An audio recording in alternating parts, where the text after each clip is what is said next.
Anthony Ingraffea is a Dwight C. Baum Professor of Engineering and Weiss Presidential Teaching Fellow at Cornell University. He also serves as the President of Physicians, Scientists, and Engineers for Health Energy Incorporated. He is best known for his co-authorship of the 2011 Cornell University study entitled Methane and the Greenhouse Gas Footprint of Natural Gas from Shale Formations, that established the greenhouse gas footprint of fracking as being greater than that of any other fossil fuel, including coal. Dr. Ingraffea has been a principal investigator on research and development projects funded through such agencies as the National Science Foundation, National Aeronautics and Space Administration, or NASA, the Gas Research Institute, Sandia National Laboratories, General Dynamics, Boeing, BP, and Exxon.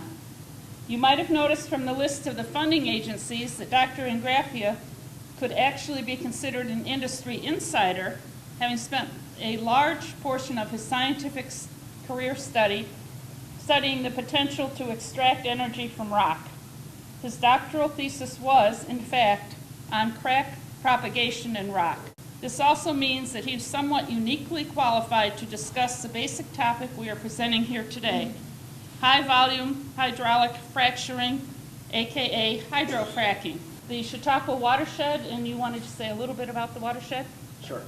We have a mission to preserve and enhance the water quality, scenic beauty, and ecological health of the lakes, streams, and watersheds of Chautauqua County. We're a county-wide organization, and certainly this issue has a lot of potential economic impacts, both positive and negative for our region, and it touches every part of our mission, the scenic beauty, the water quality, and the ecological health of our region. So we're very interested in learning as much as possible about this topic and informing as many of you as possible about this topic.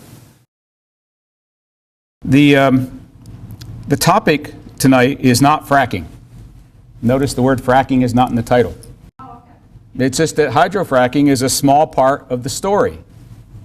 Are you surprised? I thought you came here to hear about fracking. You're going to hear a little bit about fracking. The story is the complete title to the talk, which is Unconventional Development of Methane, Shale Gas, Natural Gas, Methane, CH4 for those of you who are chemically inclined, from what I'm calling ultra-high volume fracking from clustered multi-well pads with long laterals. Now, you didn't know it, but that's the problem you came here tonight to hear me talk about. You've heard the word fracking, and you've assumed that fracking was the problem.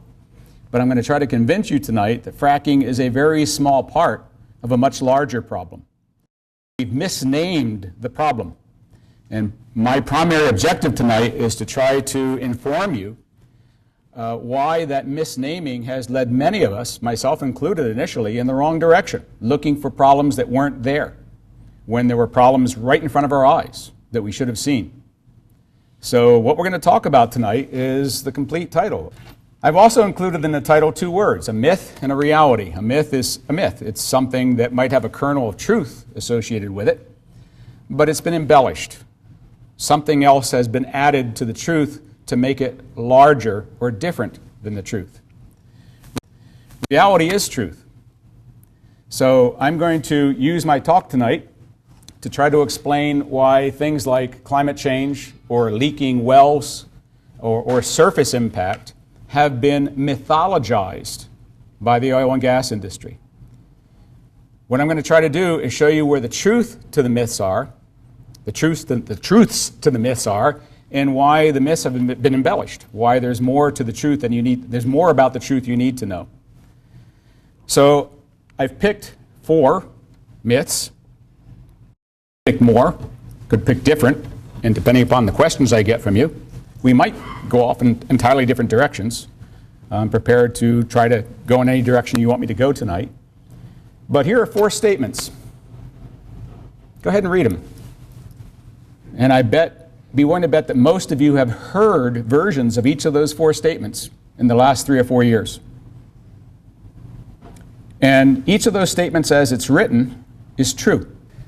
So each of these statements is true as it's written, and I'm going to tell you what's true about them, but I'm also going to tell you what the embellishments are. So the industry uses these statements to try to convince you that shale gas development in New York State is safe, that it has negligible, mitigatable, inconsequential impact on human health and the environment and climate. That's the purpose of these myths.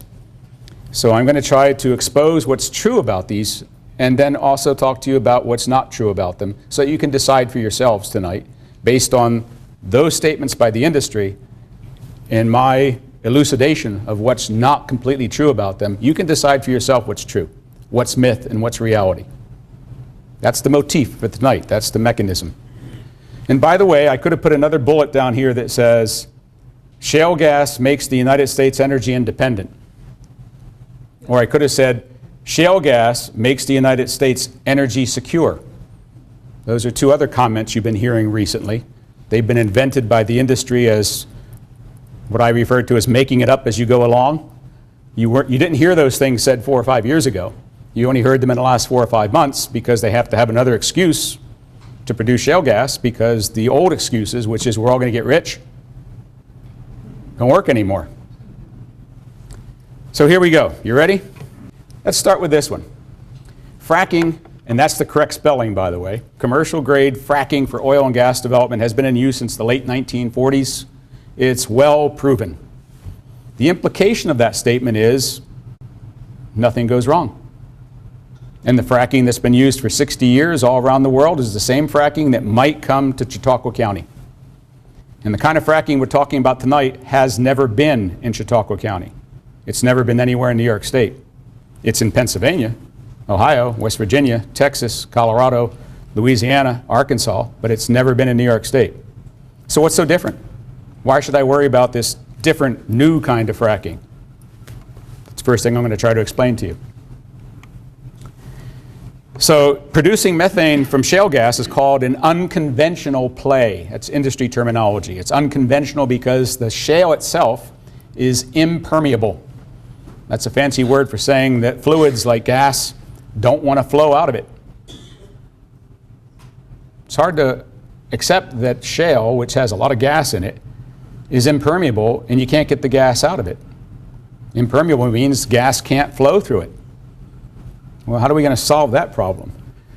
We're going to see how we're going to solve that problem by using, for the first time, starting 6 years ago, not in 1947, 6 years ago, started by combining 4 technologies, some of which had existed, some of which had to be invented.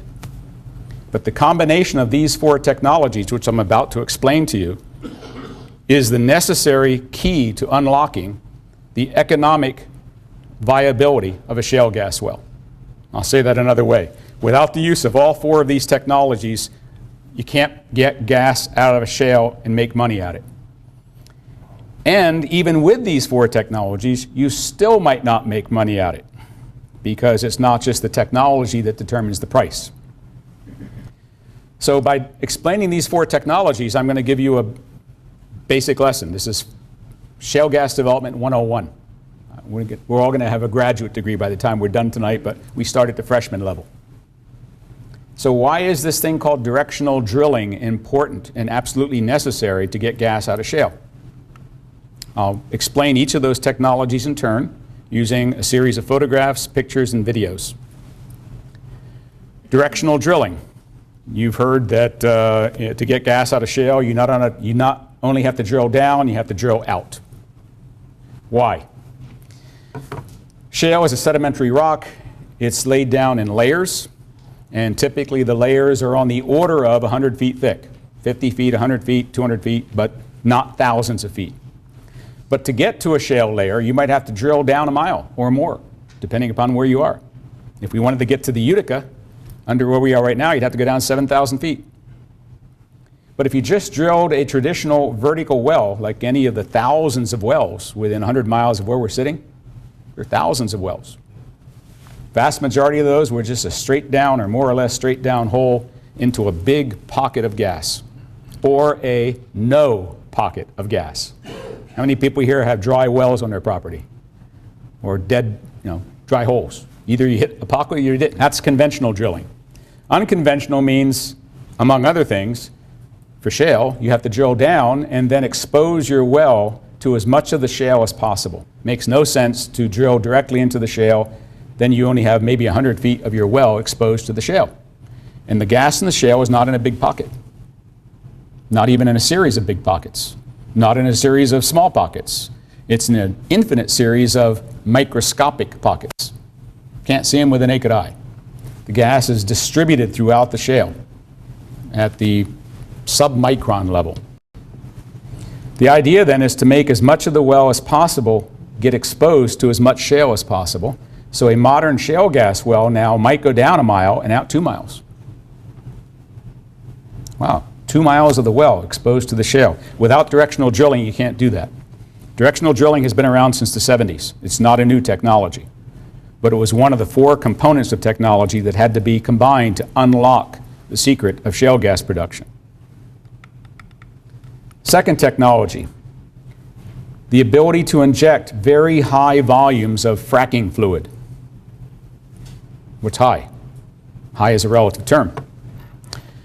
Up until last year in New York State, even though we didn't have regulations, we only have regulation by permit, it was an unwritten understanding on the part of the New York State DEC and the oil and gas industry that they could never use more than 80,000 gallons of frac fluid in a well. 80,000 gallons. Unwritten rule, everybody understood that was it. But to make a shale gas well productive, as you'll see, you're going to need 5, 10, 15, 20 million gallons of frac fluid. 2 orders of magnitude more. Not 10 times, 100 times more frac fluid. Why? To understand why you need so much more frac fluid, let's take a visit down. Except we really can't get down there, nobody can. So we'll do the next best thing. We'll walk up a gorge in the Finger Lakes region. This is the Tegonic Gorge, there's Tegonic Falls up here. And you can walk up the creek, Tegonic Creek, and you're actually walking on a shale formation. It's been exposed. It's not the Marcellus, it's not the Utica, it's the Geneseo Burkett formation. And it's a black shale. It once had gas in it. What are these lines? They're fractures. Who put them there? How? Those are natural hydraulic fractures. What caused them? Gas pressure. This used to be buried thousands of feet underground. And it was a black shale, which means it had a lot of organics that were decomposing into methane, propane, butane, coal, oil, all the way up the chain. And at some point, somewhere in the last 300-400 million years, there was enough gas pressure that the rock self-fractured. Those are natural hydraulic fractures that occurred at 2 different epochs, a couple million years apart. Okay, so now we have a block of shale here, say that one, and it's impermeable. That means a methane molecule that's sitting right in the middle of that block would take years to get from the middle of that block to the edge. But a lot of the gas has already gotten to the edge and caused those fractures, and those fractures are full of gas because gas caused them. So the only way to make a shale deposit productive of natural gas is that it's already fractured. So humans don't hydraulically fracture shale, they hydraulically refracture shale. And in doing so, as I point out, it unlocks the gas that's currently stored in all these natural fractures where it went 300 million years ago to create them. Got that so far? That's Geology 101. Now, all we got to put together is 2 things so far. Directional drilling. So here's the lateral. Remember, this is the thing that can go out a mile or 2 miles. It's the lateral part of the well. And we drilled it through the shale. And we have all this gas that's collected in these natural fractures. But this is a steel pipe surrounded by cement. The steel pipe's about 4.5 inches in diameter, about 3/8 thick, and the cement's about 1 1/8 inch thick. How do you get the gas that's being stored in these natural fractures to get inside that pipe? No, first you got to poke holes in the pipe, right? Stab that pipe. No. You perforate the pipe by putting small explosive charges or very high pressure water jets into that pipe. And remember, that pipe's maybe a mile down and 2 miles out. So how do you get shaped explosive charges, thousands of them, down in there so that you poke thousands of holes in that pipe? That's high technology. So now you poke a lot of holes in that steel pipe right through the cement and right into the shale. And what you want to now do is get the gas that's down in here to go into that pipe. The problem is that down there, 5,000 feet, 10,000 feet, there's a lot of pressure from the earth that's trying to squeeze the rock. And what you want to do is counter that pressure, so you open those cracks wide. And by wide, I mean the width of a sand grain. But Professor, that's not wide. Think like a methane molecule. That should be easy. Think, everybody imagine they're a CH4 molecule. How big are you? Compared to a sand grain is infinitely large compared to a methane molecule. Right? So if you can prop those cracks open with sand grains called proppant, which is part of what's injected into the frac fluid, sand grains or ceramic beads, then you've propped open those cracks and you allow the gas to flow back through those holes you popped in the pipe and up the lateral, along the lateral, up the vertical, into a gathering line, into a processing unit, into a compressor station, into a storage unit, into a transmission line, into city gate, into a distribution line, and into your home to heat your house. So you were a methane molecule, and you were right here, and you went along that natural fracture, got into that natural fracture, because you now had a propped open superhighway from fracking. And off you go. That's the way it works. That's fracking 202. You're moving along. Yes? Under natural pressures? Under natural pressure. 10,000 psi, 5,000 psi, 15,000 psi, depends upon the depth and how old the gas is, lithostatic stresses. So one of the things the operator has to do before fracking is to do a test to figure out what fracking pressure is necessary.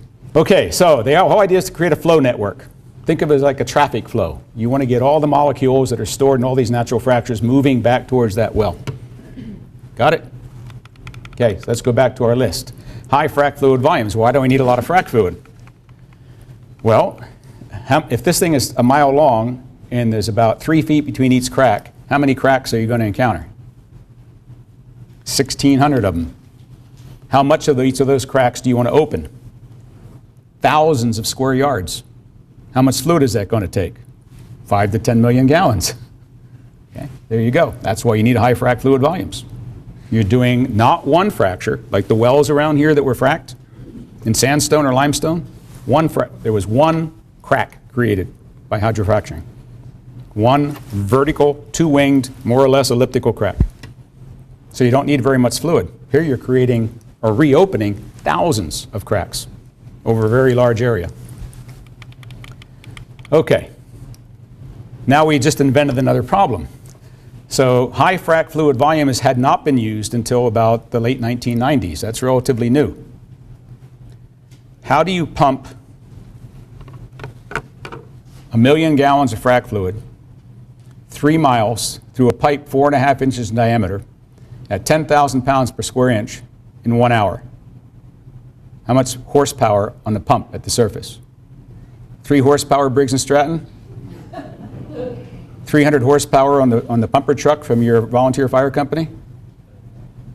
Try 10,000 horsepower, and then it still won't work, because you can't pump that much fluid that long distance through a small diameter pipe that rapidly without losing all of the energy because of friction between the water and the pipe.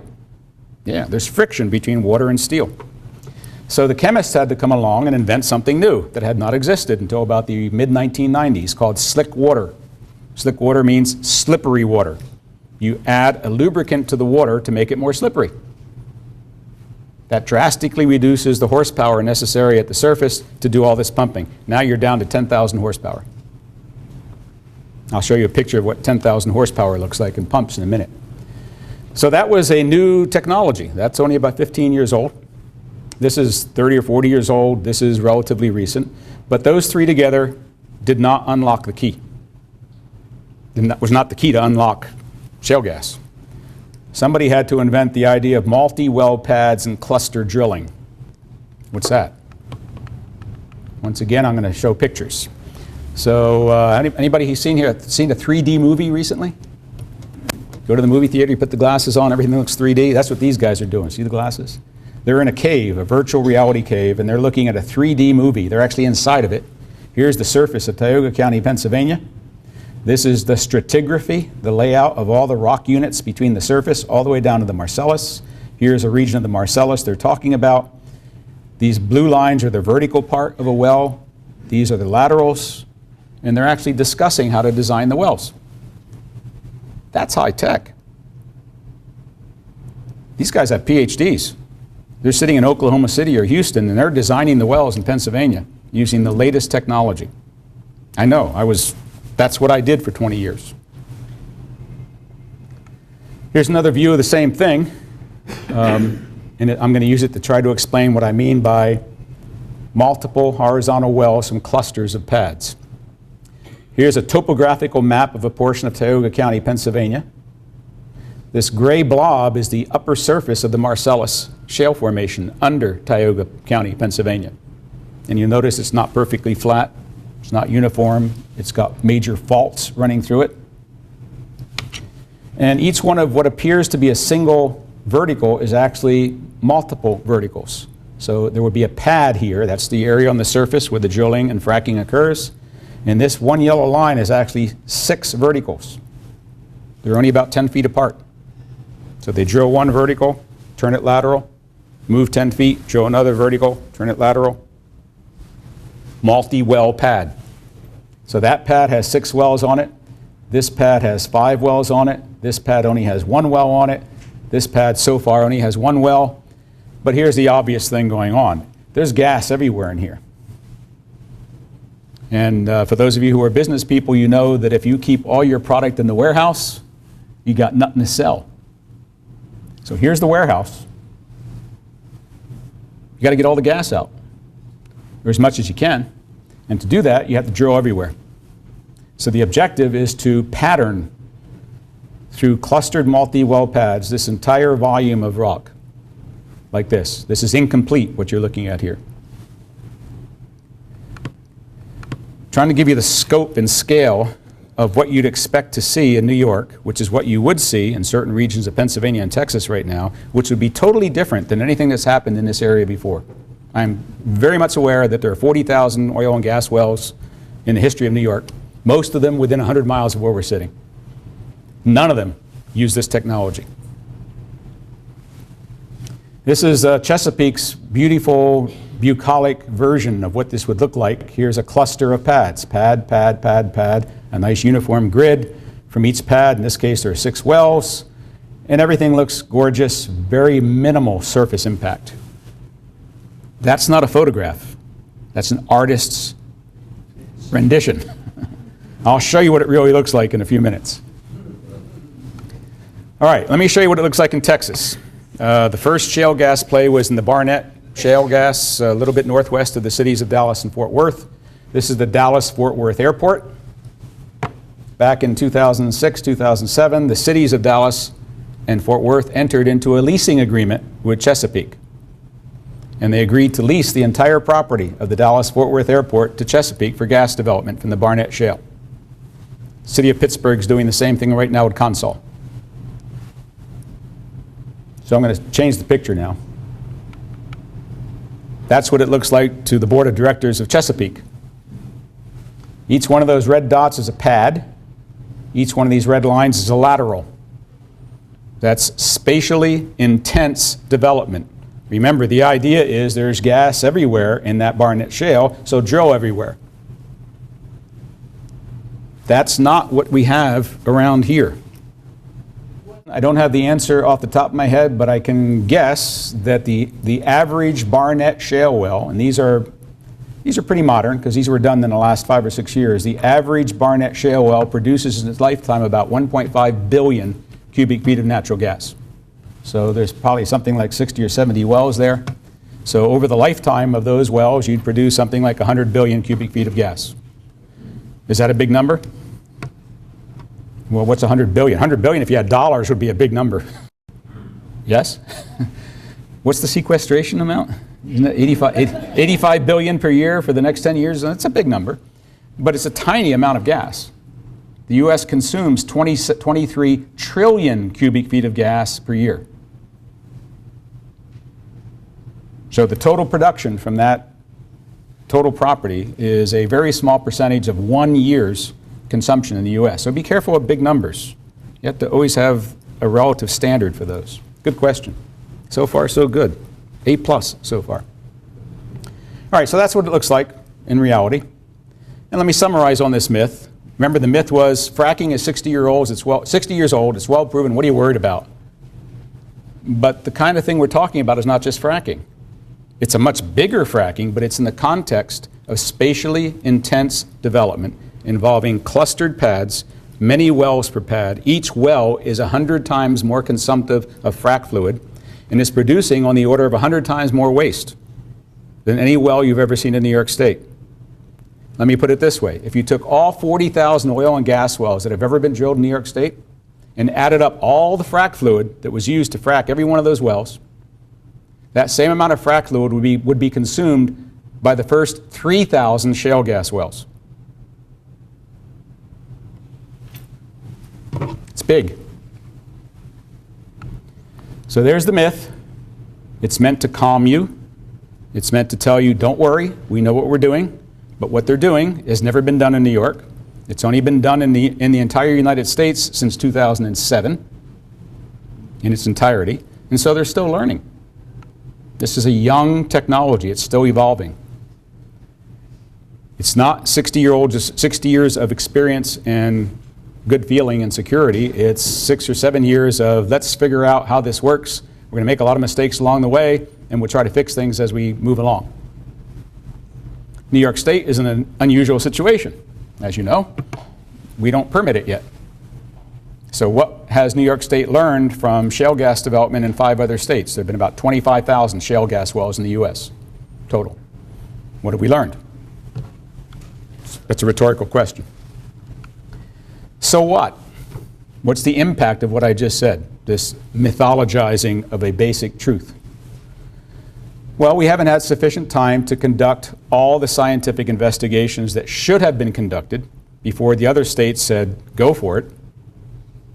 And New York put itself in a position 4 years ago by saying, wait, not yet, to allow time for those scientific investigations to be done. Those scientific investigations include impact of waste, impact of accidents, economic, sociologic, climate change impacts, and long-term human health impacts. We don't have finished studies in any of those areas yet. That's all new science. So we were smart. New York State was smart 4.5 years ago. I know there are some landowners that think they were really stupid because they wanted to cash in when there was cash to be made. But if you're a landowner right now and you would like to start producing shale gas from your property, that's the last thing you want to do.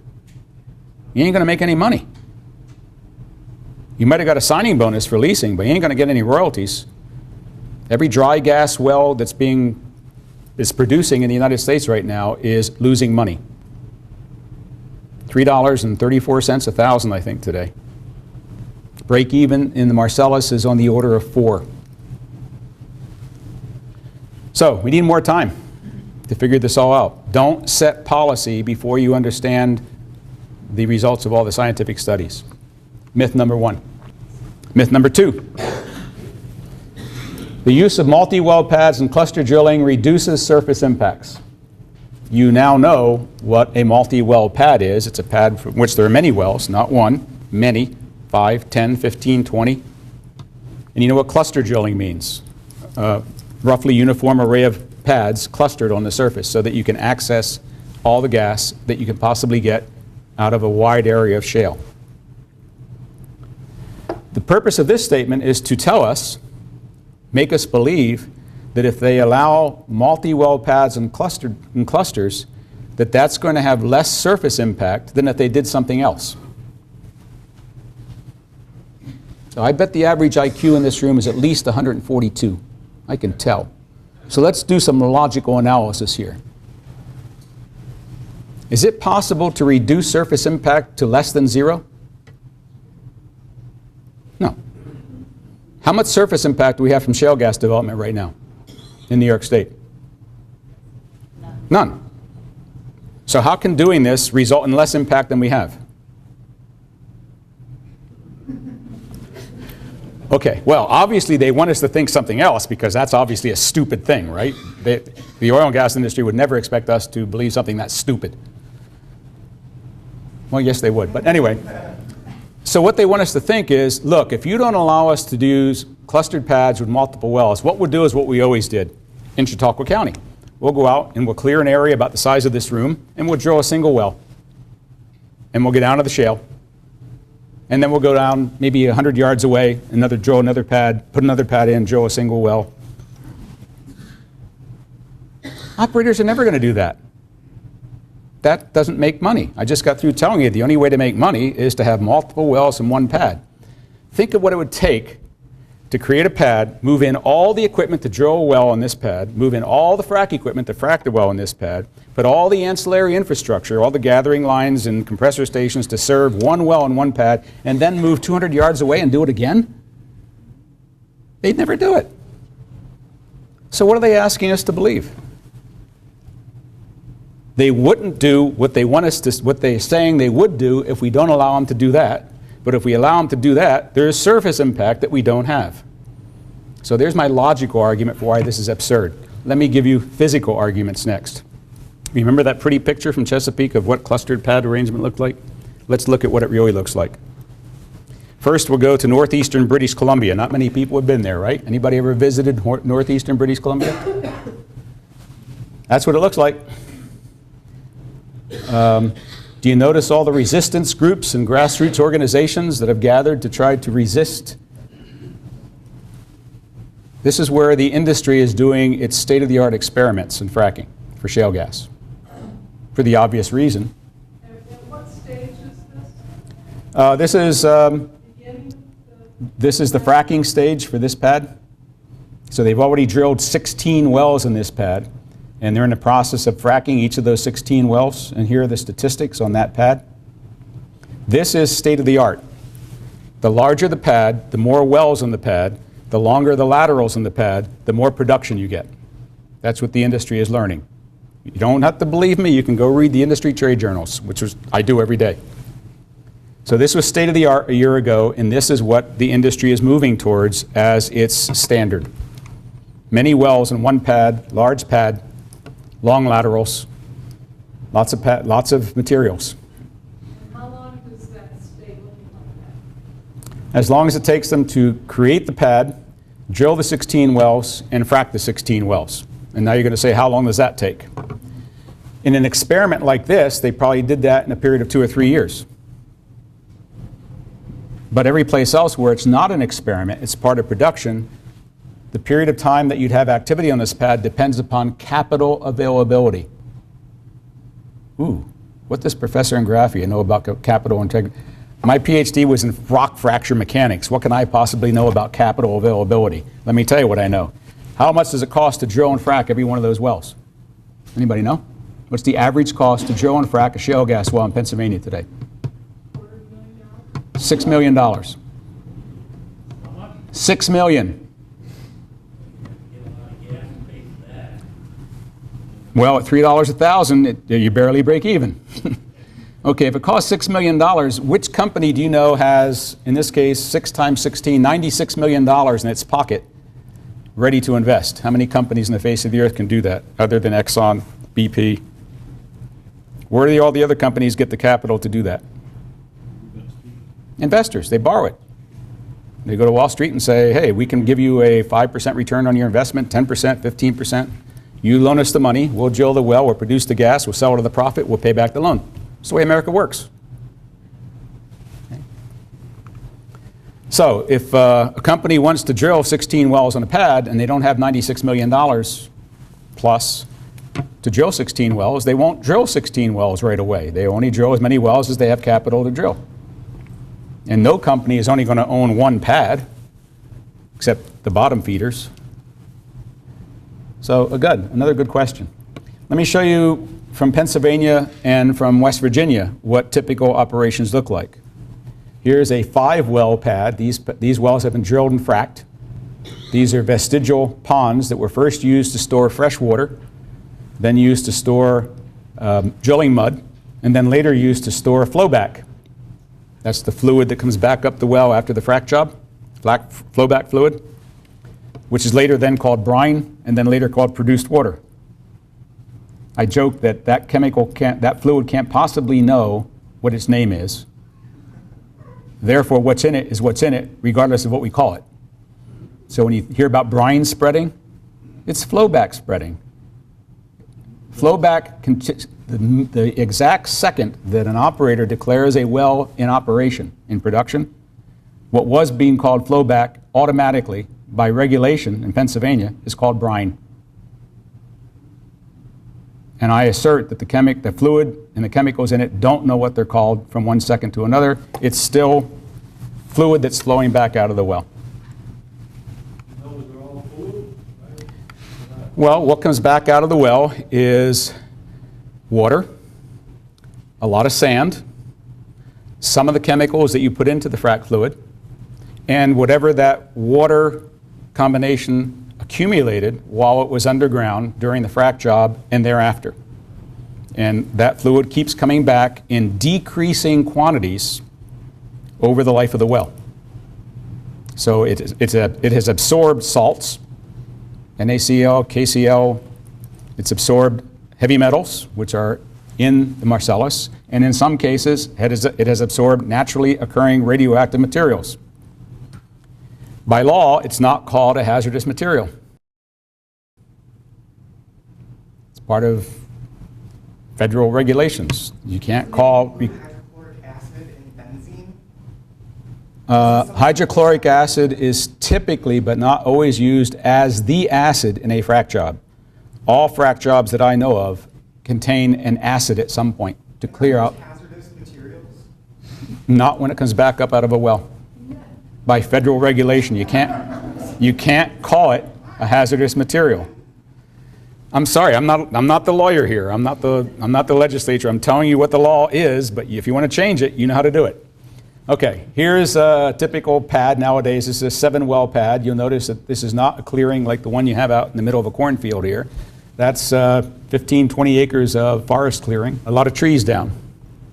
Industry keeps moving along, and if we were in Texas, that water is all coming from deep aquifers. That is briny water from 10, 20, 30,000 feet down pumped to the surface. Because there are not large rivers and finger lakes in Texas, especially the last couple years. They have a little drought problem. In Pennsylvania, a lot of that water comes out of the Susquehanna River. Susquehanna River Basin Commission permits withdrawals from the Susquehanna of large quantities of water under permit. And initially, it's trucked in. In some cases where an operator is going to have a large number of wells and pads in an area, they'll build temporary pipelines. And they'll build a very large reservoir that's capable of storing enough water to frac multiple wells. So it's... The water comes back up in decreasing amounts? Yes. Let me explain. So imagine we pumped 5 million gallons collectively into one well to frac it. Some of that water, fluid, frac fluid, comes back up the well in the first few days in very large rates, hundreds of gallons per minute. Okay. As time goes on, that rate at which that fluid comes back declines because you're running out of the fluid that was down there and the pressure is dropping, and a lot of that fluid gets absorbed by the shale. So you've heard it said that not all the stuff they pump down comes back.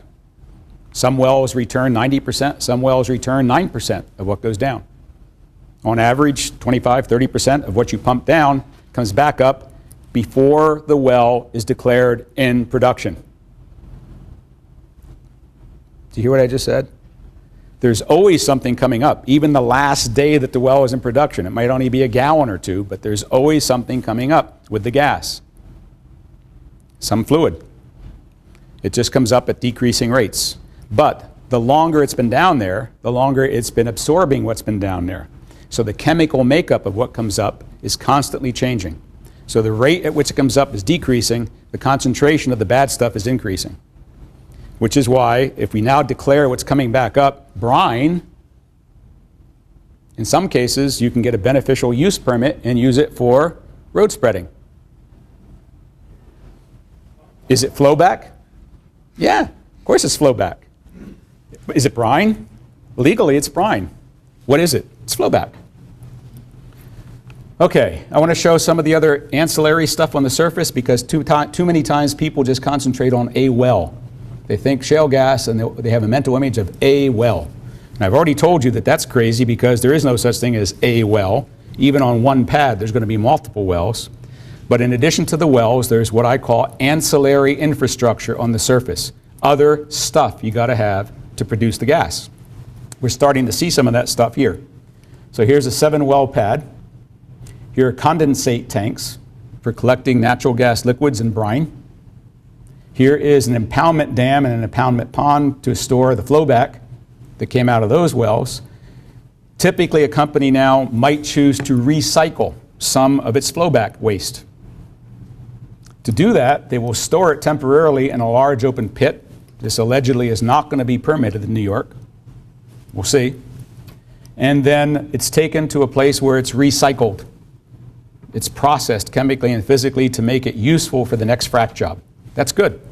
It's a good thing to do, and it should be a required regulation in New York State.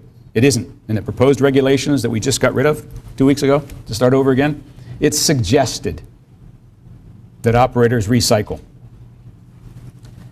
All right, here's another slide that shows some of the other ancillary infrastructure, compressor stations. Depending upon the pressure of the gas coming out of the well, which is constantly decreasing in time, you have to compress the gas coming out of the well to get it up to a pressure amenable to go into a transmission pipeline. Transmission pipelines are the transcontinental pipelines or interstate pipelines that take large quantities of gas through 36-inch diameter, 42-inch diameter pipelines at 1,000 pounds per square inch. The gas coming out of the wells is not coming out at 1,000 psi. So you got to pump up the pressure. That's done with a compressor station. So there are 3, 4, 5, 6, 3,500 horsepower reciprocating pumps in here running 24/7, 365. They're noisy and they off gas. Processing facility. If the gas coming out is wet, that doesn't mean it's got water in it. It means it's got natural gas liquids in it. Propane, butane, ethane, all the way up the amine stream. You have to process the gas to get those liquids separated so that you have methane going in one pipeline, propane going to a truck, butane going to a truck. So that's like a mini refinery. And what you can't see here are all the pipelines connecting all this. Excuse me, on that pad, on that picture, you had all those wells, where it says wells? Yep. Well? Yep. Is that multiple wells? Multiple wells. Pads? Multiple wells. So those are really wells. So that's what the pad Yep. looks like after it's all done. Depending upon the number of wells. Yeah. Yep. So that's several wells on Yep. as well. Exactly. Okay. All this operation on the surface, as I just said, is expensive. To drill a well, $5 to $6 million. So you can't afford to shut things down very long at any time. Only under the most dire circumstances would you tell the crew to go home. So in general, it's 24/7, 365, drilling and fracking. So here's a midwinter, this is last month in Pennsylvania. And if you count them, that's 1, 2, 3, 4, 5, 6, 7, 8, 9, 10, 11, 12. That's 14 1,000 horsepower pumps on that site. So 24/7, 365 means the light pollution, this has to be lit up like daytime at night, and the noise pollution is there as long as these operations are going on. Those are diesel-driven pumps. Diesel-driven pumps. Must go through a lot of diesel fuel. Goes through a lot of diesel fuel. And again, it should be I'm going to recite for you tonight regulations that I would write. Every state in the country right now is claiming it has the toughest regulations. I have the toughest regulations. It shall be required in the state of New York for all oil and gas operations that any engines for the purpose of creating a pad, drilling a well, fracking a well, or transporting the product of a well shall be run on natural gas. It's a simple regulation. Well, they could, right? They could. They could. That would be green. All right, where can they put pads? Yeah. Where can they put the pads? Well, there's some places, obviously, where things are too steep. But if things are too steep, you can always take the top off of a mountain. That's a real photograph. Or you can extend out from the side of a mountain, build a pad. Or you can carve into the side of a mountain and build a pad. So the point is, as I said before, and I'll say again, the gas is everywhere. You want to drill everywhere. You want to put a pad in your, as close as possible to your regular pattern on the surface. And you'll do everything you can to move mountains or create mountains or remove mountaintops to get the pads in the best possible locations. All right. I showed you what it looked like at the Dallas-Fort Worth Airport. What I'm going to try to do now is allow you to visualize as best I can what this whole forward technology process would look like if it comes to New York. To understand that, I have to give you a little bit of background on the rules in New York. And as you know, right now we are regulationless. DEC tried to create regulations for shale gas development and failed. We're back square one. We've got to start over again. So right now, New York State has no regulations, technical regulations with regards to shale gas development. But there are permitting conditions. Okay. The permitting conditions require, by New York State law, an operator, a company seeking to develop the gas, to define what's called a spacing unit. It's called a production unit in other states. It's a spacing unit. It's an area on the surface, something like a rectangle, not necessarily rectangular. And the company has to design that spacing unit to conform to the geology and its operations. So for example, in this case, Chesapeake wanted a permit to put this spacing unit in south central New York. They wanted to put a pad right here and drill 5 wells north-northwest and 5 wells south-southeast. And the direction of those wells is to intersect as many as possible of those natural hydraulic fractures that I showed you. So the direction of the spacing unit is controlled by the geology. The shape is controlled by the technology. You want to drill a lateral that's a mile long here and a mile long here, so you need a pad that's, or a spacing unit that's 2 miles long. If you want to drill 5 wells in each direction with 500 feet between them, you need about a half-mile wide spacing unit. 2 miles by half a mile is a square mile, is 640 acres, which just happens to be the legal limit in New York State now. It was raised in 2008 to accommodate this technology. The operator also has to get the agreement of the people who live inside here. Do you know how that works? Do you know about compulsory integration? So an operator can get a permit to drill in this spacing unit if and only if the operator has received the consent of people who control at least 60% of the land in that spacing unit. The people who control the other 40% do not have a say, yes or no. Once 60% of the land is controlled by landowners who have said yes, the other 40% are compulsorily integrated, which means that the gas under their land can be taken and they have to be recompensed for that, but at the legal lowest limit for royalties, 12.5%. And they can prohibit surface trespass. That's the law in Pennsylvania and New York. It's different in Pennsylvania. So given that, let's imagine that we were on the southern tier of New York, 50, 60 miles southeast of here. And this is what it would look like. In the ideal situation, where there's no empty space left, you drill everywhere. Each one of these yellow rectangles is a spacing unit that's 2 miles by half a mile. Each red block is a well pad, and there are your wells coming off your well pads. So there is multi-well clustered pad arrangement, and that would extract as much gas as they possibly could from under this region.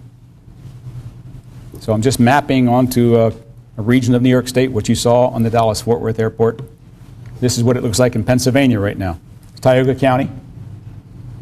Here's the New York-Pennsylvania border. This is a map created by Shell for the EPA, which shows all of the Shell leaseholdings in Tioga County. This is Shell only. There are 65 to 70 other operators leased in Pennsylvania. So Shell has defined all these as spacing units. They're more or less rectangular. They're more or less north-northwest, south-southeast. Each black dot is the location or future location of a pad. So if that's happening just south of the border, it doesn't take too much imagination to imagine that's what's going to happen north of the border. So it's spatially intense development. And remember, it's not spatially intense like you have here, where you might have the remnants of a single conventional gas well in the middle of every cornfield within 20 miles of here. It's the much larger infrastructure I just showed you, because each well is longer, deeper, requiring much more fracking, and there are many wells per pad. I'm sorry, say again? Depth. So if I'm going to chase Marcellus, what is the depth of this county? Too shallow, mostly. The proposed regulations, which are now going to be redone, the proposed regulations in New York State said that shale gas development in New York State shall not occur unless the top of the shale formation is a minimum of 1,000 feet below the bottom of fresh water. And the bottom of fresh water shall be assumed to be 1,000 feet below the surface, which means you couldn't tap into a Marcellus shale any shale formation that was shallower than 2,000 feet below the surface. I didn't check before I came here, but I imagine that we're probably right at 2,000 feet here, but the Utica is another 4,000 feet deeper. Utica is actually producing in Ohio, and Utica has been producing in Quebec and Ontario.